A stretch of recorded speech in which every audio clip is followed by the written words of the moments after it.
તો સ્વાગત છે તમારું નવા વિડીયોમાં.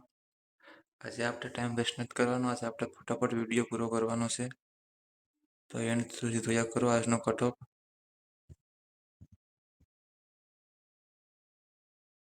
12,000 જગ્યા છે, તો બી કોમ્પિટિશન તો રહેશે. શું મળશે અમારી ચેનલમાં? તો તમને સૌથી ઝડપી અપડેટ મળશે, ઓફિશિયલ અપડેટ મળશે, exam date, call letter, cutoff. તો ચેનલને હમણાં જ અમારી ચેનલને સબસ્ક્રાઈબ કરો. હવે આગળ વધીએ ચેનલમાં. તો સૌથી પહેલાં જોઈએ આપણે જનરલ કેટેગરીનો કટઓફ. જનરલ કેટેગરીનું કટઓફ જે આમાં પ્લસ માઇનસ કરવાના તમારે 5. જો તમે જનરલમાંથી હોય તો તમે કોમેન્ટ કરો તમારા માર્ક. આમાં +5 પ્લસ માઇનસ કરવાના. જનરલમાં તમે હોય તો કોમેન્ટ કરો. અને ફિમેલની વાત કરીએ તો આપણે આમાં +5 કરવાના, માઇનસ નહીં, +5 કરવાના તમારે. ફિમેલ માટે કટઓફ એટલું જ રહેશે, 104 થી 112. જો તમારે આટલા માર્ક થતા હોય તો તમારે ફાઇનલ સમજવાનું. જનરલની વાત કરું છું ફિમેલ માટે. જનરલમાંથી ફિમેલમાં જો તમે 112 માર્ક થાય છે તો કોમેન્ટ કરો તમે. ને બધા તમે કોમેન્ટ કરો તમારા માર્ક. હવે જોઈએ આપણે ઓબીસીનું કટઓફ. ઓબીસીનું કટઓફ ગાયો માટે 118 થી 125. તમારે આમાં 5 પ્લસ કરો. માઇનસ આમાં નહીં થાય, તમારે +5 કરવાનું. માઇનસ આમાં નહીં થાય. જો તમારે 180 પ્લસ થાય છે તો તમારે ફાઇનલ સમજવાનું. ને તમે ઓબીસીમાંથી છો તો તમે કોમેન્ટ કરો તમારા માર્ક. ઓબીસીની વાત કરીએ તો આપણે 118 થી 125 સુધી +5 ગણીને ચાલવાના. ફિમેલની વાત કરીએ તો ઓબીસીની આપણે 98 થી 105. આમાંય તમારે ફર્સ્ટ 5 પ્લસ કરવાના. જો તમે ઓબીસીમાંથી છો, તમારા માર્ક એટલા થાય છે તો તમારે ફાઇનલ સમજવાનું. આમાં માઇનસ નહીં થાય, આમાં +5 સમજવાનું તમારે. આ છે ઓબીસીનું કટઓફ. ભાઈઓ માટે ઓબીસીનું કટઓફ. આમાં બંનેમાં 5 પ્લસ કરવાના તમારે. હવે જોઈએ છે ઈડબ્લ્યુએસનું કટઓફ.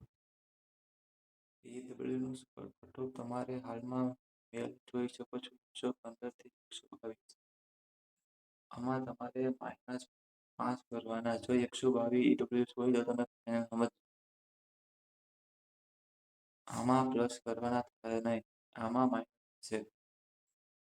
જો તમારે ઈડબ્લ્યુએસમાં એટલા માર્ક હોય તો તમારે ફાઇનલ સમજવાનું. મેલ માટે વાત કરું છું. હવે વાત કરું છું ફિમેલ માટે. ફિમેલ માટે ઈડબ્લ્યુએસ.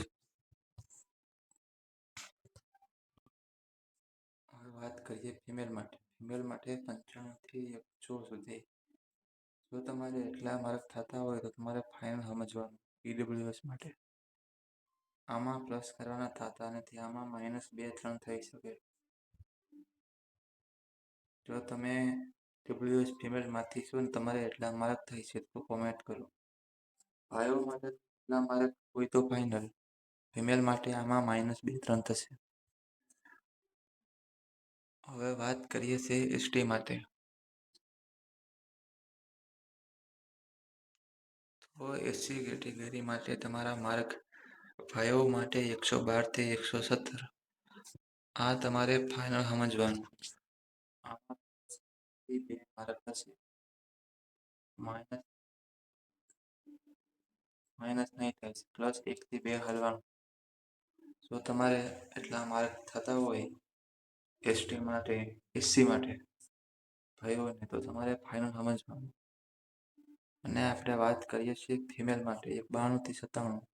જો એસસીમાં તમારે ફિમેલમાં એટલા માર્ક થતા હોય તમારે ફાઇનલ સમજવાનું. આમાં પ્લસ કે માઇનસ થશે નહીં. હવે જોઈએ છે એસટી માટે. માટે મેલમાં જોઈએ 95 થી 103, તો તમારે આમાં +2 થી +3 કરવાનું, માઇનસ નહીં કંઈ. તમારે એટલે મારે કોઈ તો કોમેન્ટ કરો તમે. એસટી કેટેગરીના માણસો તમારે 95 થી 103 ભાઈઓ માટે થતું હોય તો કોમેન્ટ કરો. ને આપણે વાત કરીએ ફિમેલ માટે. એસટીના ફિમેલ તમે કોમેન્ટ કરો તમારા માર્ક. હું તમને રિપ્લાય આપીશ ને કહીશ કે તમારો સાથ છે કે નહીં. આપણે વાત કરીએ 82 થી 88 થતા હોય આમાં +2 કરવાના તમારે. તો તમારો સાથ છે 100%. તો આપણે જોયું અંદાજિત ફાઇનલ મેરિટ સેફ સ્કોર. તો આપણે જોઈ શકો છો બધી કેટેગરીના માર્ક તમે. યાદ રાખો કટઓફ દર વર્ષ બદલાઈ શકે. જો તમારા માર્ક આ રેન્જમાં આવે છે તો તમને મેરિટ લિસ્ટમાં સ્થાન મેળવવાની સંભાવના વધારે છે. આ કટઓફ અંદાજિત છે. ગુણ વધે તો સારા બ્રાન્ચ મળવાની શક્યતા વધુ રહે છે. અને તમે જોઈ શકો છો ગુજરાત પોલીસની નવી ભરતી આવવામાં છે 13,591. આગામી ભરતી છે તો તમે તૈયારી માટે ચૂકશો નહીં. અને ગુજરાત પોલીસની ભરતી સંબંધિત તમામ અપડેટ માટે હમણાં જ અમારી ચેનલને સબસ્ક્રાઈબ કરો. નવી ભરતીની અપડેટ, તમામ ભરતીની સૌથી ઝડપી update, exam, call letter, mock test, practice year, cutoff, merit બધું આ ચેનલમાં મૂકવામાં આવશે. તો ચેનલ વારે જોડાઈ રહો. Thank you so much.